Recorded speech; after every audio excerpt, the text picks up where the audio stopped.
ሲሉት ያልሰማ ቅሟል ተጨለማ አሉት። የቤታዬ ቢጤ ማለት ነው። ቤታዬ እንግዲህ በስተመጨረሻ ጨልላ ጭራሽ የጫት መፋቂያ ይዛ ጎዳና ወጥታ እንዲሁም ደግሞ ጥቁር ፌስታል ጭንቅላቷ ላይ እና እጇ ላይ አስራ ኪራዬ መች ነው የሚመጣው? ይመጣል እኮ ናሆሜ ደውልለት።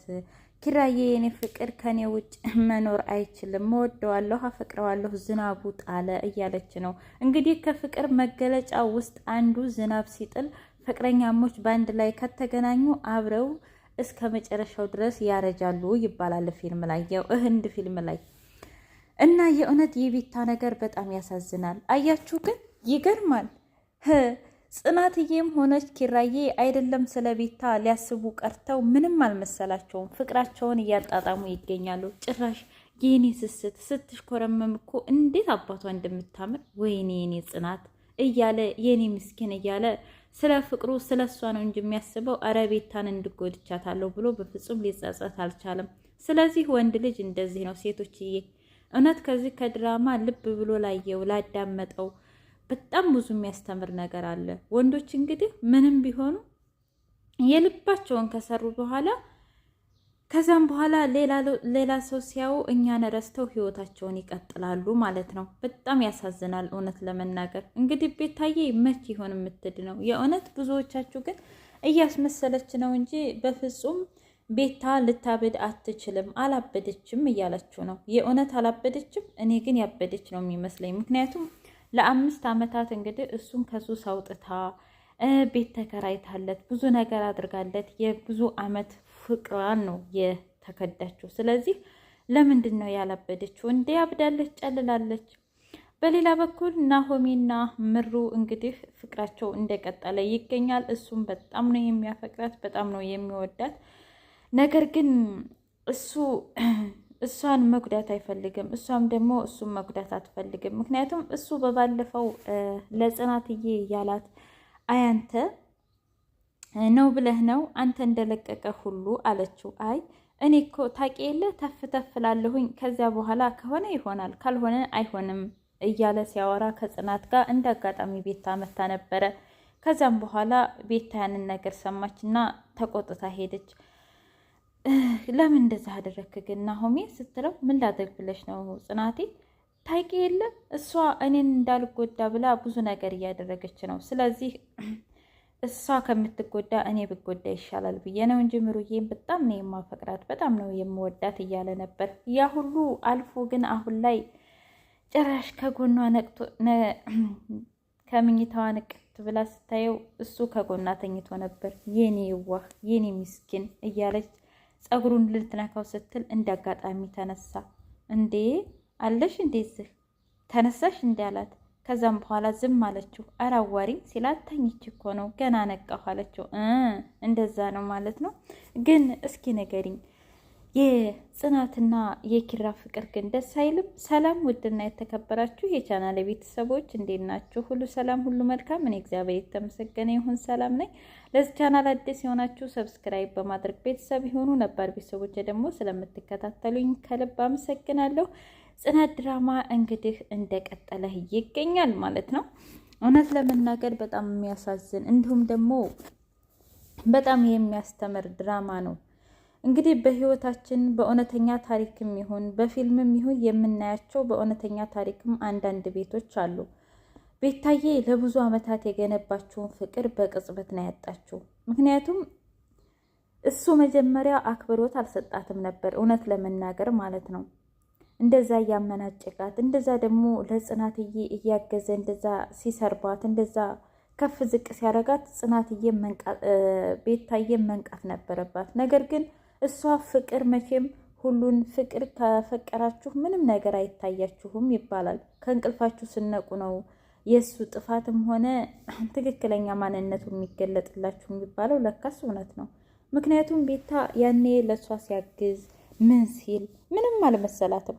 አጠጠባቸው እንኳ እንደዛ ሲያዋርዳት ጽናትን እንደዛ ከፍ ዘቅ ሲያደርጋት የሚመስላት እሷን ቤታን የወደደ ነው እንጂ እኔ የወደደ የእሷን ቤትዮን የጠላ አልመሰላትም ነበር። ነገር ግን በጠብም ውስጥ ፍቅር አለ የሚባለው ጽናትና ኪራ ላይ የእውነት አየ ነው ማለት ነው። ምክንያቱም ኪራና ጽናት ሁሌ እንድትሰዳደቡ ሁሌ ከፍ ዝቅ እንዳረጋት እሷን ብቻ ሳይሆን አባቷንም ሳይቀር ነበር ሲያዋርደው የነበረው ማለት ነው።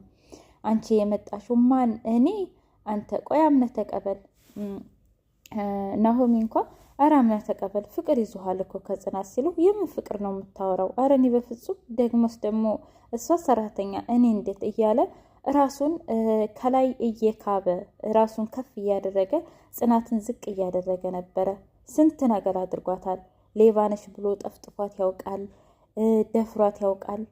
በጣም ብዙ አሰቃይቷታል። ለካ ይህ ነገር ወደ ፍቅር እንደሚቀየር ማን አስቦ ያውቃል? በጣም ያሳዝናል። ጽናትዬ የሰው ልጅ ብዙ ይመኛል፣ ብዙ ያስባል። እሷ እንግዲህ ትምህርቷን ትታ አረብ ሀገር ሂዳ አባቷን ለመቀየር ነበር አላማዋ። አያችሁ፣ እውነት ህይወት ቅጽበታዊ ነገር ናት። ህይወት እኛ እንደምንፈልጋት ልትመራን አትችልም፣ እሷ እንደፈለገችው እንጂ። ምክንያቱም የጽናት እቅድ አረብ ሀገር ሂዳ ከዛም በኋላ አባቷን ማሳከም እንደገና ያቋረጠችውን ትምህርት መጨረስ ነበር።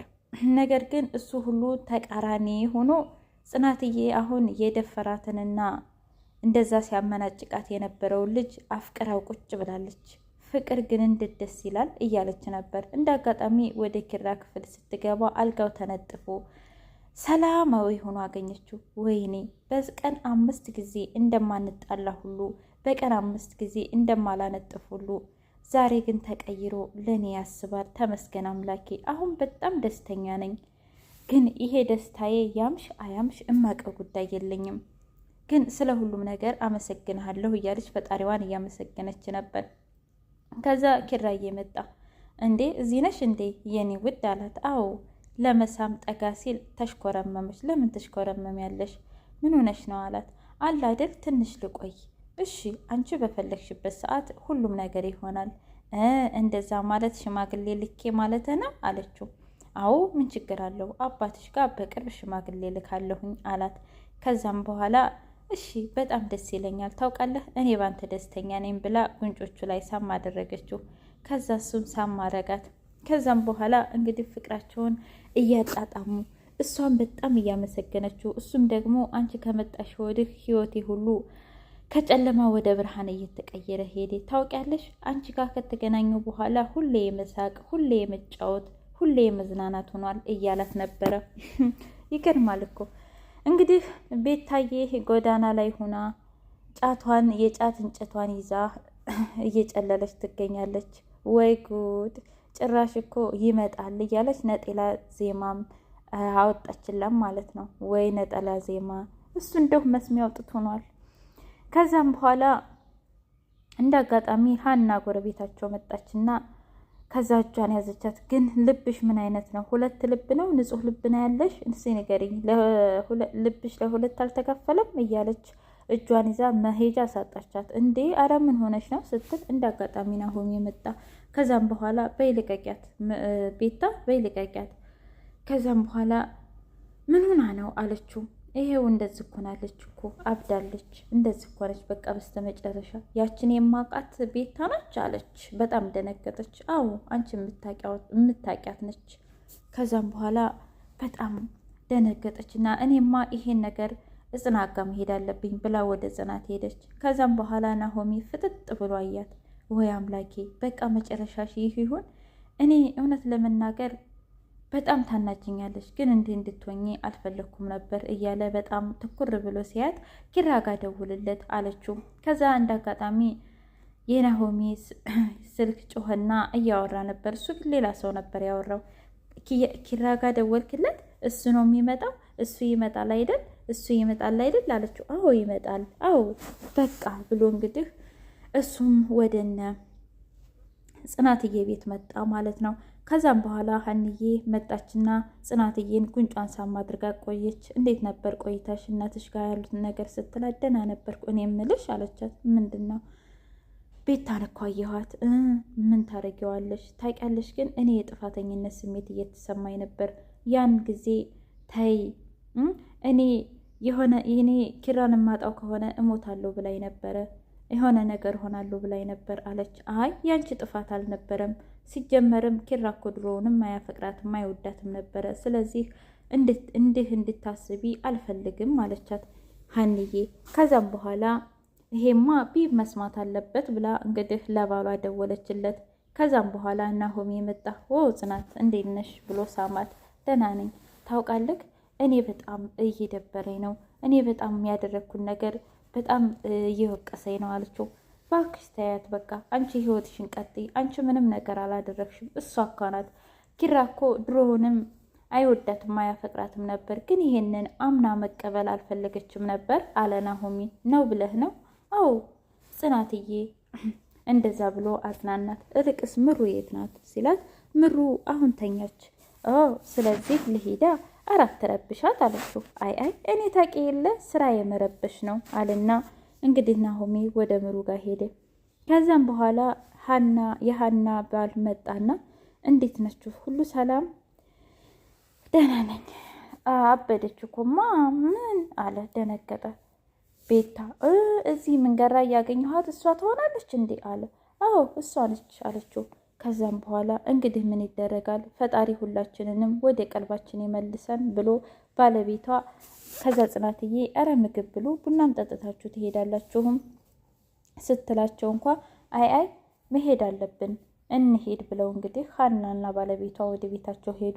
ከዛም በኋላ ናሆሚ እምሩ ክላስ ገባና እንዴት ነው የምታምሪው ግን ምን አለ ታውቂያለሽ ኪራና ጽናታውን ፍቅራቸውን እያጣጣሙ ነው፣ ደስተኛ ናቸው። ምን አለ አንቺና እኔም ብናጣጥም እያለ ከራሱ ጋር እያወራ ነበር።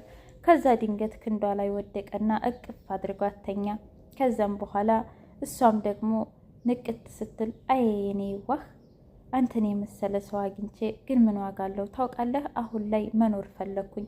በፊት ላይ መኖር አልፈልግም ነበር፣ አሁን ግን ምክንያት አገኘሁ እያለች ከራሷ ጋር እያወራች ነበረ። ከዛ ጸጉሩን ልትነካው ስትል እንዳጋጣሚ ናሆሜ ንቅት አለ። ነቅተሻል እንዴ እያለ ሲላት እሷ አውቃ እንቅልፍ የወሰዳት አስመሰለች። እባክሽ ተነቅቶብሻል አላት። ምንድነው የተነቃብኝ? ለምንድነው ግምሩ ሁሉንም ነገር የምትዘጊው አላት። ምን ላድርግ ብለህ ነው? ቆይ ህመምሽን ልታመምልሽ፣ ህመምሽን ላግዝሽ፣ አብረሽ ከጎንሽ ልሆንና ፈጣሪ እስካለው ድረስ ለምን አብረን አንኖርም እያለ ቢላትም በፍጹም ምሩጌ እባክህ ናሆሚ ይህንን ነገር እንድናወራበት አልፈልግም፣ በቃ ተወኝ። ግን ጽናትና ኪራ አንድ ላይ በመሆናቸው በጣም ደስ ብሎኛል አለችው። አዎ በጣም ደስ ይላሉ። ታውቂያለሽ እኔ ድሮውንም በአንድ እንደሚሆነው አውቅ ነበር። እንዴት አለችው። ምክንያቱም ኪራ ማለት እሳት ነው፣ ጽናትዬ ደግሞ ውሃ ነች። ስለዚህ እሳትና ውሃ ሲገናኝ በአንድ ላይ በጣም ደስ ይላል። እሷ የተረጋጋች አስተዋይ ነች፣ እሱ ደግሞ እሳት ነው ቦግ ቦግ የሚል አላት። በሌላ በኩል እንግዲህ እውነት ለመናገር ምሩጌ ያው ለሁሉም ሀሳቢ ናት፣ ለሁሉም የደስታ ምንጭ ነች። ሁሉም ሰው ደስተኛ እንዲሆን ስለምትፈልግ ቤታን ሳይቀር እንዲሁም ሰራተኛዋ ሁሉም ሰው ነበሩ እንግዲህ ጎዳና ላይ እስከምትወጣ ድረስ አብረው እስከ በር ድረስ የሸኟት ማለት ነው። እና ምሩ ሳይቀር እቅፍ አድርጋት ነበረ። ከዛም በኋላ ምን ዋጋ አለው ግን የቤታ ነገር እና እውነት ለመናገር እኔ ከዚህ ነገር የተማርኩለት የሰው ልጅ የቱንም ያህል መስዋዕት ብትከፍሉ ለዛ ለሰው ምንም እንደማይጠቅመው ነው ያወቅኩት። ምክንያቱም የእውነት ኪራ ቢያስብላት የእውነት ባያፈቅራትም እንኳ ቢያንስ እንደ እህት እንደ ጓደኛ ትሪት ሊያደርጋት ይገባ ነበር ማለት ነው። ግን እሱ ልክ ተጠቅሞ ልክ ቆሻሻ አለ አይደለ የማይረባ ቆሻሻ እንደምንጠላው ልክ እንደዛ ነው ቤቴን አውጥቶ የጣላም ማለት ነው። እሱ ግን ምንም አልሆነም፣ ህይወቱን እያጣጣመ በደስታ እየኖረ እንደውም ሽማግሌ ሊልክ ሁሉ እያሰበ ከፍ ዝቅ እያለ ነው ማለት ነው። ቤታ ግን ራሷንም እንዲሁም ደግሞ እድሜዋንም ሁሉንም ነገር ነው የጨረሰችው ለፍቅር ስትል። በእርግጥ ለፍቅር ብላ ያልከፈለችው መስዋዕት የለም። ነገር ግን ምን ዋጋ አለው? መልሶ እራሷ ነው የጎዳት ማለት ነው። እና ወደ ህይወታችን የሆነን ሰው ስናመጣ እንግዲህ ማስተዋል ከሁሉም መማር አለብን። የእውነቴን ነው። ከሰው ህይወት፣ ከፊልሞች፣ ከመጽሐፎችም ለራሳችን ወደ ውስጥ ማስገባት የምንችላቸው ብዙ ነገሮች አሉን። ፈጣሪ የዛ ሰው ያድርገን ማለት ነው። የሆነን ሰው ስንወድ በሙሉ ልባችን ሳይሆን ትንሽ ልብ አስቀርተን ብንወድ ባይነኝ እኔ ማለት ነው። ምክንያቱም ቤታ ሙሉ ለሙሉ ደስታዋንም ሀዘኗንም ኪራ ላይ አድርገው ነበረ ማለት ነው እንጂ ልክ እንደ ጽናት ቆፍጣናና የተረጋጋች በማስተዋል ብትራመድ ኑሮ እንደዚህ አትሳሳትም ነበር። እና ቤታዬ በቀጣይ ትድን ይሆን ወይስ